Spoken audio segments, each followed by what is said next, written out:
He doesn't want the attention. I think there's a lot of shame attached to it.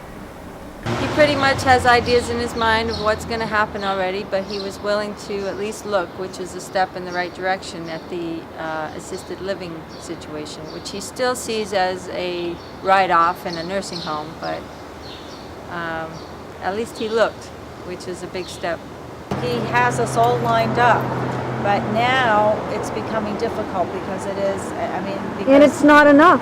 And you It's know not what I enough. realize And- is and- like love doesn't No. make someone safe. Loving someone and No. serving them with love isn't I mean, enough. all right, take it around. If it were my father, if that were my father in that, I mean, I wouldn't allow it. I just wouldn't allow him to be there. So when we were halfway up the stairs, I sent them back down to the men's room to get his shoe, and I said, just don't make a big deal out of it. I said, we get to the top of the stairs. I said, well, just, say, here's your shoe, Bill. And we did that, and he didn't know, and it was like, oh my gosh, that shoe always falls off.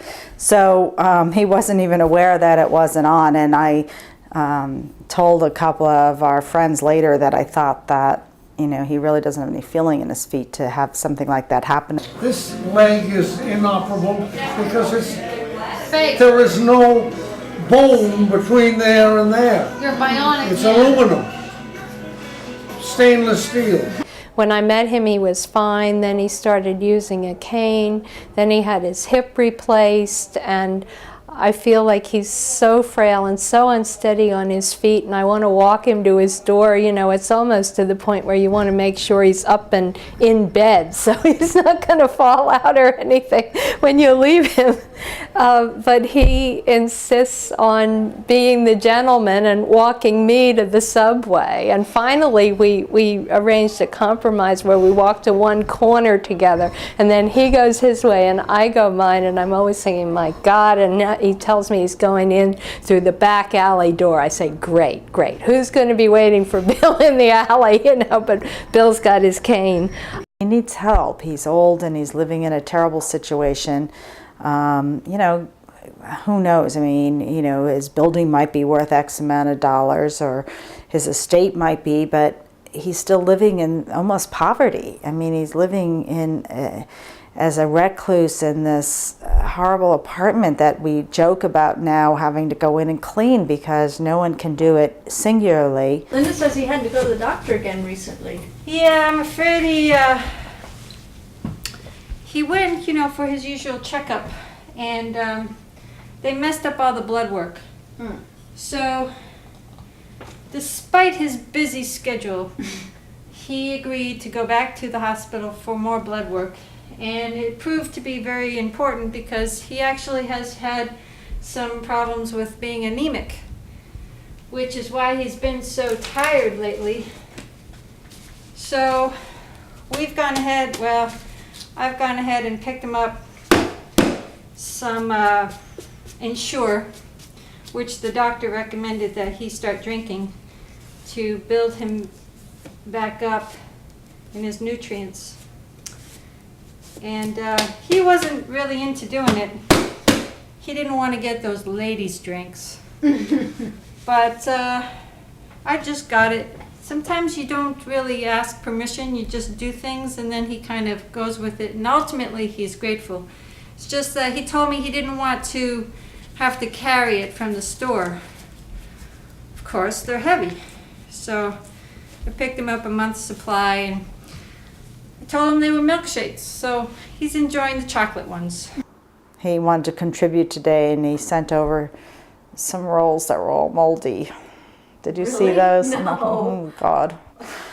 So Linda goes, well, he just wanted to send those over, but he doesn't know, and that's what terrifies us. I mean, he can't see it.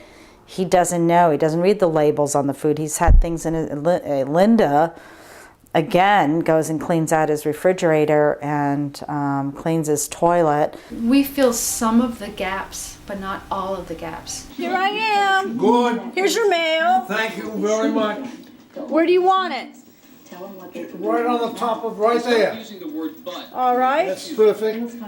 Just let me shut this off. All right. People will understand what went wrong. But the main thing. Why'd you take your hearing aid? Why'd you take your hearing aid out? Look, that just But keep then I his gotta mind going. scream to Now talk what- to you. You know, he's hard of hearing right now, and it's very difficult to spend an evening with someone who can't hear you.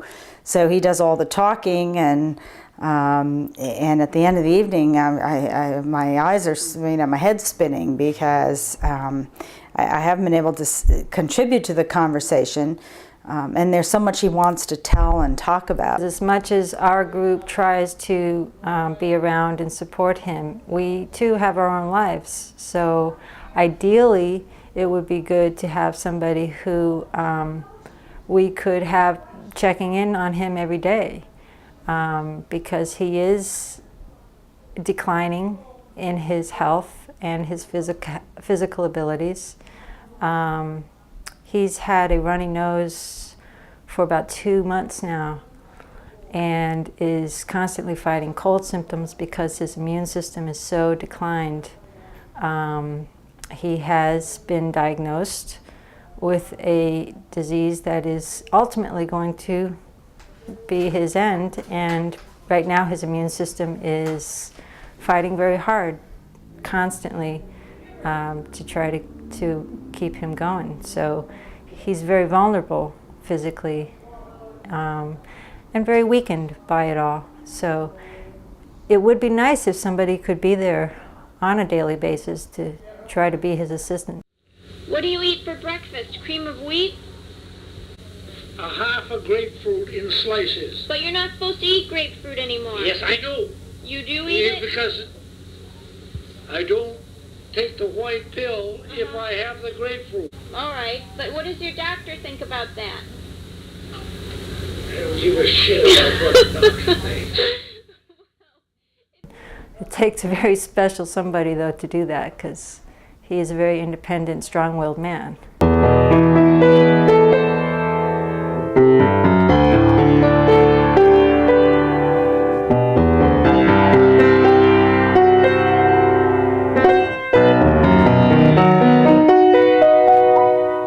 Over the years where we've all been so closely involved in his life, and hear him talk so incredibly about his children. I mean, he loves all of them very much and is very proud of their achievements endlessly. I have a lot of feelings about it.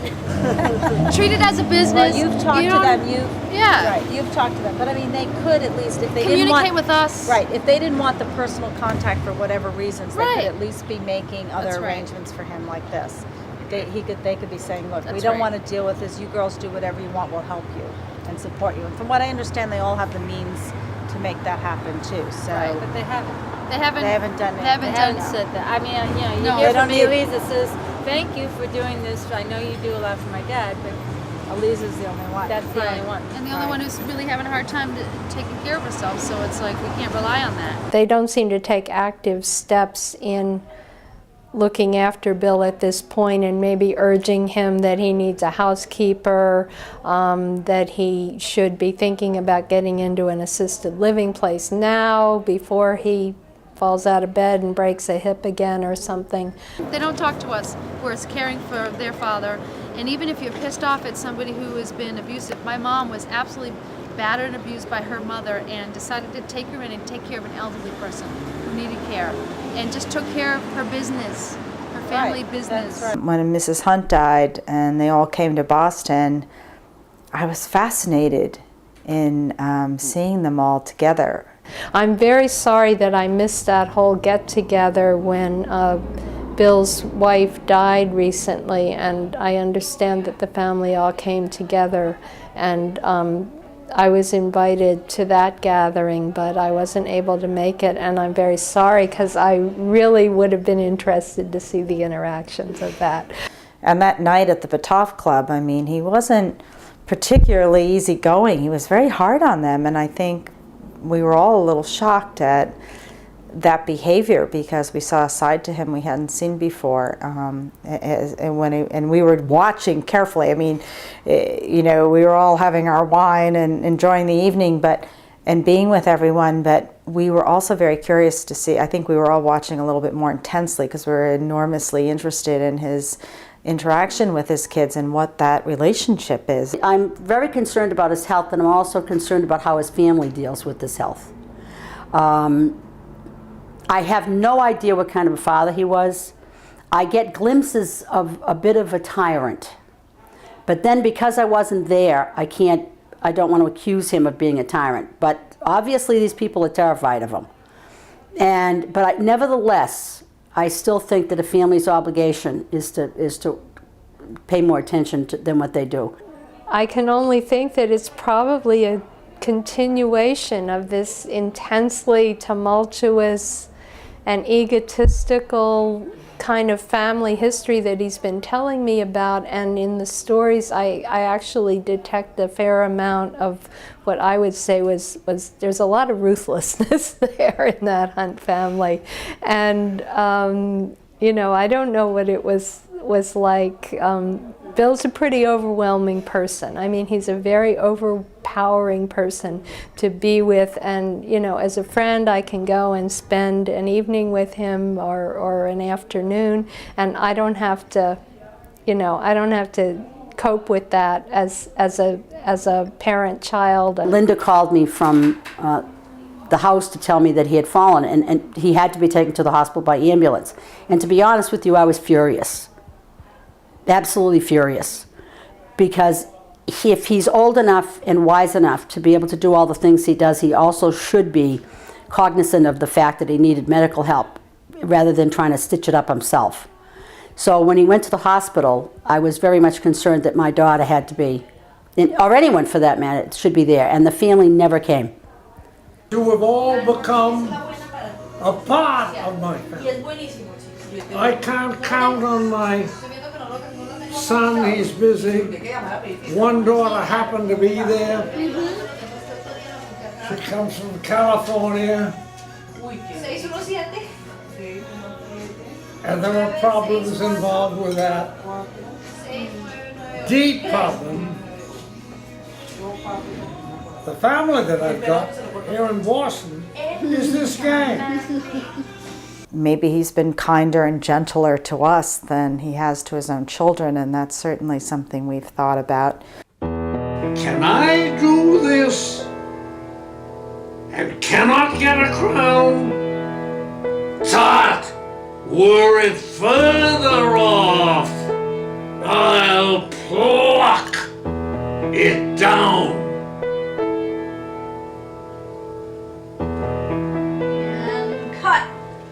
He has also been there just